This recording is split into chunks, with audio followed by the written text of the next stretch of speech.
బట్టల మరకలు పూర్తిగా వదిలించే plant based detergent liquid Elim detergent liquid. చాలా కష్టం మలయాళం ఫుడ్. నేను ఎప్పుడు 10 ఏళ్ళు ఉన్నా కూడా నా ఫుడ్ నేను చేసుకొని తిన్నా. వాళ్ళ ఫుడ్ నేను ఎప్పుడు తినలేదు. బేసిక్గా నేను వెజిటేరియన్. సో వాళ్ళు అక్కడ పొద్దున్న లేచి నాన్ వెజ్ తింటారు, టిఫిన్కే వాళ్ళు నాన్ వెజ్ తింటారు. అవును. సో అక్కడ పొద్దున్న లేవగానే పరోటా బీఫ్ అక్కడ మస్ట్గా ఉంటుంది. సో నేను అప్పుడైతే కుక్కరు ఇల్లు, నాకు ఒక ఇల్లు ఇచ్చేవారు, నా వెనకాల మా అమ్మ వచ్చేవారు, లేకపోతే ఎవరో ఒకళ్ళు వచ్చి నాకు హోటల్ నుంచి నా ఫుడ్ అది చూసుకునేవారు. నాకు అంత ప్యాంపరింగ్ ఉండేది. సమయానికి తినమ్మా అనేదో ఫ్రూట్స్ ఇవ్వడము, జ్యూస్ ఇవ్వడము, లేకపోతే ఫుడ్ తెచ్చి ఆర్యాస్ అనేది ఉండేది వెజిటేరియన్ హోటల్, అక్కడి నుంచి. ఇవన్నీ ఇప్పుడు ప్రొడక్షన్ వాళ్ళు ఎందుకు చేస్తారు? అవును. సో ఇప్పుడు వాళ్ళని వెళ్ళి వాళ్ళనంత ఇబ్బంది పెట్టే కన్నా ఈ రోల్లో బెస్ట్ మనం ఇక్కడ చేసుకోవడమే బెటర్.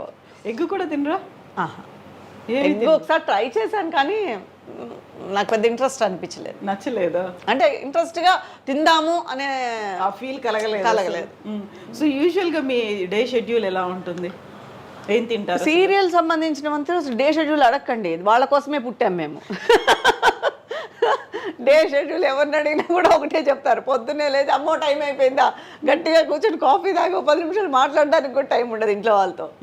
పొద్దున్న లేవగానే ఇంకా అసలు మా ఫుడ్ మేము చేసుకొని వెళ్తున్నప్పుడు అయితే ఇంకా మరీ కుకింగ్ మేమే చేసుకొని ఏదో ఒక ఫుడ్, ఎందుకంటే డైలీ ప్రొడక్షన్ ఫుడ్ ఎలా తినగలుగుతారు?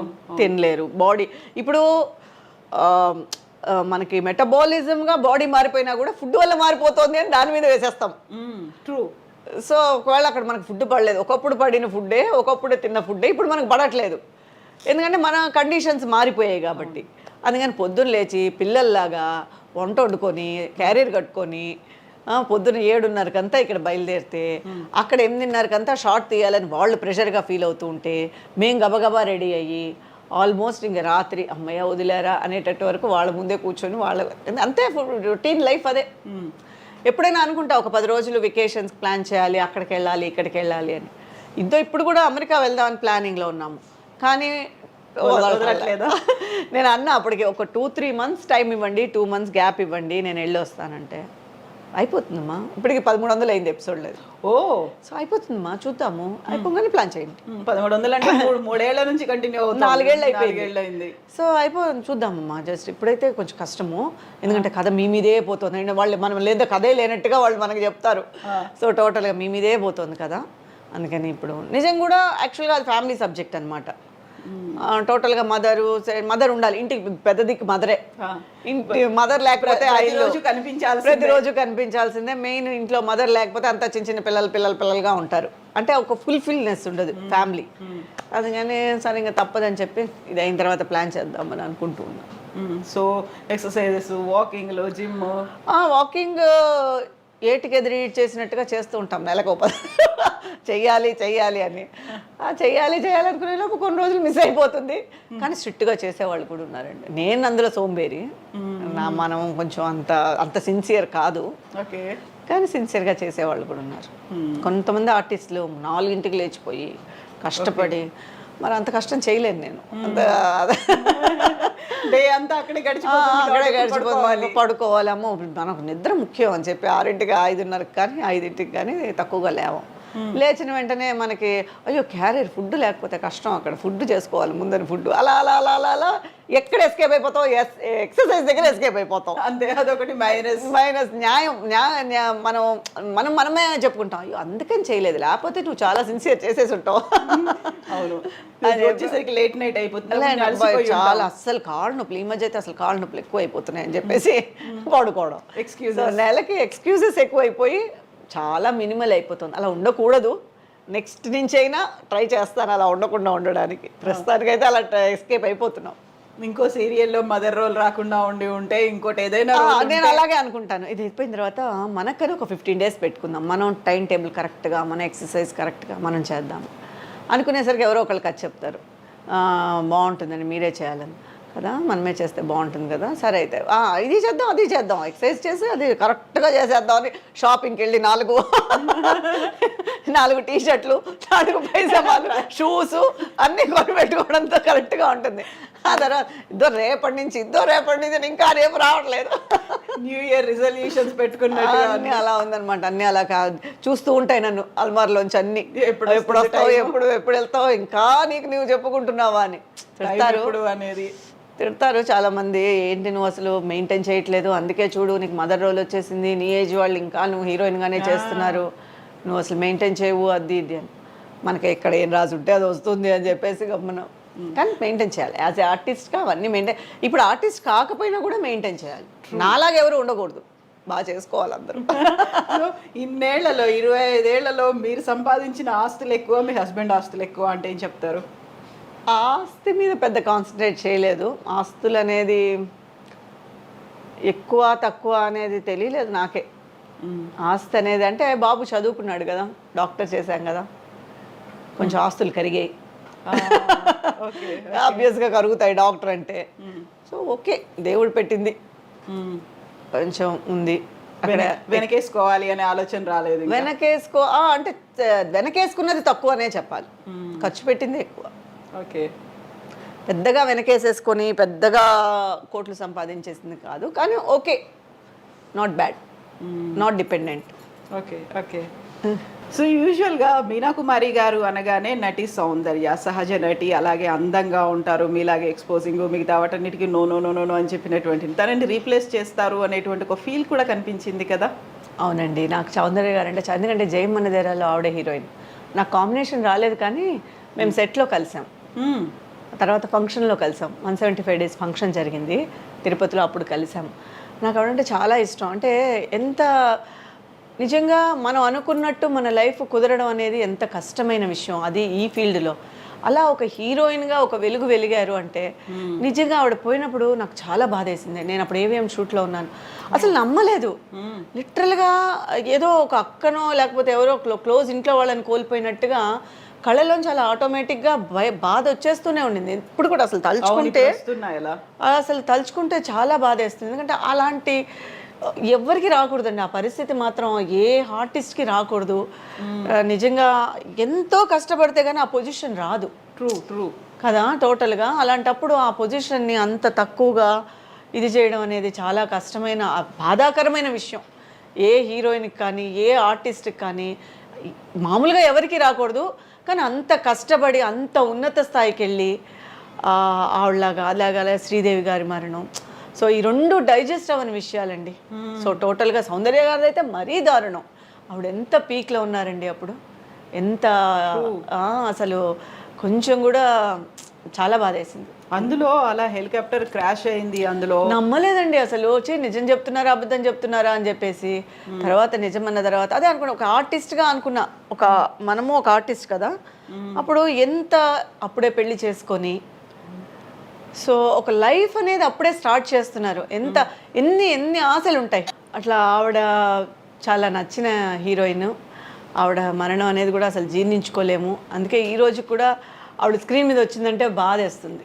అయ్యో మంచి ఆర్టిస్ట్, అయ్యో ఎన్ని ఆశలతో ఉండుంటారో, అసలు అలా పోయినప్పుడు ఆవిడ ఫీలింగ్ ఎలా ఉండుంటుందో అని బాధేస్తుంది. ఆ ఏజ్లో పోవాల్సింది కాదు అసలు. చాలా అసలు ఎంతో లక్కీ, ఎంత అదృష్టం ఉంటుందో అంత దురదృష్టం కూడా ఆవిడ అలా వెంటాడిందేమో అనిపిస్తుంది. ట్రూ కదా, ఎంత అదృష్టం వచ్చిందో అంత దురదృష్టమో ఆవిడ వెంటనే అలా సెకండ్ హాఫ్ అనేది అలా కొట్టేసింది. ఇంకా బాగుందాము, ఇంకా అన్ని లైఫ్లో అన్నీ సెటిల్ అవుదాము అనేటప్పుడు అక్క చెల్లో, అక్క తమ్ముడో, అన్న చెల్లో మరి తెలియదు, ఇద్దరు ఒకేసారే కదా. చాలా కష్టమైన విషయం. అవును. సో మిమ్మల్ని కూడా అలా సౌందర్యలాగా అనుకునేవాళ్ళు కదా? అవునండి. ఫస్ట్ సావిత్రి గారితో కూడా నన్ను కంపేర్ చేసేవారు. నాకు చాలా ఆనందం వేసేది. నటన ఉందో లేదో నాకు తెలియదు, కానీ ఆ రోల్స్, ఫ్యామిలీ రోల్స్ నేను చేసేటప్పుడు కూడా చాలామంది నన్ను తమిళ్లో కూడా సావిత్రి గారితో కంపేర్ చేసి, నీకు అలాంటి రోల్స్ వస్తాయి, నువ్వు అంత బాగా చేసావంటే అలా ఉంటావు, నువ్వు అలా కొంచెం ఫిజిక్ కూడా నీది అలాగే ఉంటుంది, బొద్దుగా ఉంటారు అలా అనేవారు. తర్వాత సౌందర్య గారు కూడా అలాంటి రోల్స్ చేసేటప్పుడు డెఫినెట్గా అవన్నీ ఒక ప్లస్ పాయింట్సే కదా మనకి. మంచి ఒక పాజిటివ్ వైబ్స్. సో టోటల్గా అవి చెప్పేటప్పుడు మనం ఏదో సక్సెస్ అయిపోయాము అన్న ఫీల్ కలిగిస్తూ ఉంటుంది లైఫ్కి. అండ్ మీనా కుమారి గారు ఎంత యాక్టింగ్ ఎలా చేస్తారో అంతే బాగా. ఒక్క నిమిషం, నాకు నిజంగానే ఆవిడ గురించి తలుచుకుంటే బాధ వస్తుంది. అవును, అసలు టోటల్గా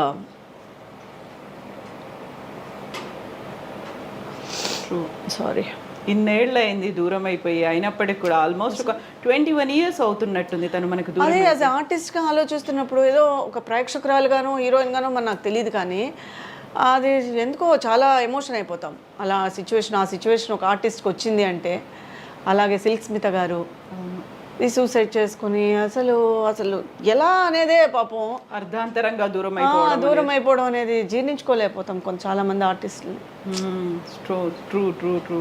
యా, అలాంటప్పుడు ఈ ఫీల్డ్ మీద భయం వేస్తుంది. ఏంటి ఈ ఫీల్డ్ అలా అంత ఎంత మనకి స్టార్డమ్ ఇస్తుందో అంతకంత కిందకి తోసేస్తుందామని. మనం అప్పుడు నార్మల్ లైఫ్ జీవించడం బెటర్ కదా దీనికన్నా. ఈ స్టార్డమ్ ఎందుకు, ఇలా కిందకు తోసేయడం ఎందుకు అని ఒక్కొక్కసారి చాలాసార్లు అనిపించింది కూడా. మనం ఎలా ఉంటాము, మన ఫ్యూచర్ ఎలా ఉంటుంది, ఏమవుతుంది అలా ఉండకూడదు, సరే చూద్దాము, ఎలా మనకి ఏది రాసిందో తెలియదు కదా అని అలాంటివన్నీ విన్నప్పుడు ఒకలాగా ఒళ్ళు గగురు పొడుస్తుంది. అయ్యో ఈ ఫీల్డ్ మీద భయం వేస్తుంది. True true true. బట్ మన చేతుల్లో ఏమీ లేదు, ఎలా రాసి పెట్టుందో అనేటువంటిది. అది నా లైఫ్ బట్టే నేను అర్థం చేసుకున్నా. సో మన చేతిలో అనేది ఏం లేదు, ఇట్స్ ఫేట్. నువ్వు రావాలని ఉంది, చేయాలని ఉంది, నీ లైఫ్ ఇందులో సెటిల్ అవ్వాలని ఉంది, నువ్వు నీ ట్రావెలింగ్ ఇలా జరగాలని ఉంది, జరిగింది. అలా ముందుకు వెళ్ళిపోవడమే ఇంకంతే. మీనా కుమారి గారు ఎంత బాగా యాక్టింగ్ చేస్తారో అంత బాగా వంట కూడా చేస్తారనేది. వంట అనేది అంత పెద్ద వంట అని కాదు, ఎందుకంటే అదే చెప్తున్నాను కదా, ఇప్పుడు మా ఫుడ్ మేము తీసుకెళ్ళడము పెద్ద కుక్ కాకపోయినా ఓకే ఈటబుల్. నాకు ఇంట్లో వాళ్ళకి నేనే చేసి పెడతాను. మా ఇంట్లో మా అత్తయ్య గారు ఉన్నంత వరకు కుక్ ఉండేది ఈ మధ్య. సో ఎక్కువ నేను చేసుకున్నదే నేను ఇంట్రెస్ట్ చూపిస్తాను. సో మాకు ఎప్పుడు చేసి పెడతారు? మీరు ఎప్పుడు వస్తే అప్పుడు. ఓకే, మీరు ఎప్పుడు నెక్స్ట్ సెకండ్ సండే రండి, చేసేసుకుందాం. తప్పకుండా సెకండ్ సండే. కానీ నేను చేసిందే మీరు తినాలి. మీరు అడిగింది నేను మీరు ఎగ్ కూడా ఉండదంటే కానీ మీకు నచ్చుతుంది. చాలా మందికి అక్కడికి వెళ్తే ఒక ముక్క కూడా ఉండదు. పప్పు అన్నం ఓకే. మమ్మల్ని సీరియల్స్లోను సెట్లో నన్ను ఏడిపిస్తారు. పెరుగన్నం తినే నువ్వు ఇలా ఉంటావా, ఇంత బాగుంటావా, పెరుగన్నం తినే ఇలా. పెరుగన్నం ఏం కాదు, మిగతా కూడా తింటాము. ఓ పప్పు నెయ్యి తింటావేమో నువ్వు ఎక్కువ, అందుకే ఇలా ఉంటావు. ఎస్ మీనా కుమారి గారు, థ్యాంక్ యూ సో మచ్ అండి. ఎప్పుడు మీరు ఇలాగే నవ్వుతూ ఉండండి, అందరినీ అలరించండి, అమ్మగా ఆదరించండి, ఇలాగే కీప్ గోయింగ్. నేను చాలా ఓపెన్గా మాట్లాడాను. సంథింగ్ ప్రేక్షకులు కొన్ని నచ్చచ్చు, కొన్ని నచ్చకపోవచ్చు. So thank you so much. మీరు చాలా రోజులుగా మీ ఛానల్లో నేను మాట్లాడాలని అనుకుంటూ ఉన్నాను. ఈరోజు ఇలా కుదిరింది. నా కోసం ఇంత దూరం వచ్చి మీరు నన్ను ఐ డ్రీమ్స్ ప్రేక్షకులకి పరిచయం చేసి నా మనసులో ఉండేదంతా చెప్పి వాళ్ళతో నేను షేర్ చేసుకున్నందుకు నాకు చాలా హ్యాపీగా ఉంది. కుదరడం కూడా మీరు ఆ గ్యాప్ ఏదైతే ఉందో ఆ గ్యాప్ లో మాకు ఇచ్చారు షెడ్యూల్ పెట్టుకోమని, లేకపోతే రోజైతే కుదరదు ఇంకా. అంటే ఎందుకంటే మీరు కరెక్ట్గా పాపం లొకేషన్కి వచ్చి కష్టపడతారేమో, వాళ్ళేమో వదలరు, ఇంత టైం దొరకదు, ఫ్లో ఉండదు మనకి. మనసులో చెప్పుకునేటప్పుడు ఒక ఫ్లో వచ్చింది అనుకోండి, మన బాధ కానీ మన సంతోషం కానీ అలా చెప్పేసుకుంటూ ఉంటాము. ఒక షార్ట్ షార్ట్ రెడీ అని అంటే మీకు కష్టంగా ఉంటుంది. సో సెకండ్ సండే అనేది చెన్నైలో మాకు ఫ్రీ టైం అనమాట. సో మ్యాక్సిమం షూటింగ్స్ ఉండవు. అలా చేయాలంటే వాళ్ళు డబుల్ బేటాలు ఇచ్చి చేయాలి. ఒక టెక్నీషియన్స్గా 1000 రూపాయలు ఇచ్చేది 2000 ఇచ్చి చేయాలి ఆ రోజు ఎమర్జెన్సీ అంటే. మ్యాక్సిమం సెకండ్ సండే ఉండదు. సో అందుకని మీతో మాకు టైం ఇచ్చారు, ఓపెన్గా మాట్లాడదాము, ఓపెన్గా ఉందాము అని. Thank you so much. Thank you so much. Thank you. Best wishes to you. Thank you.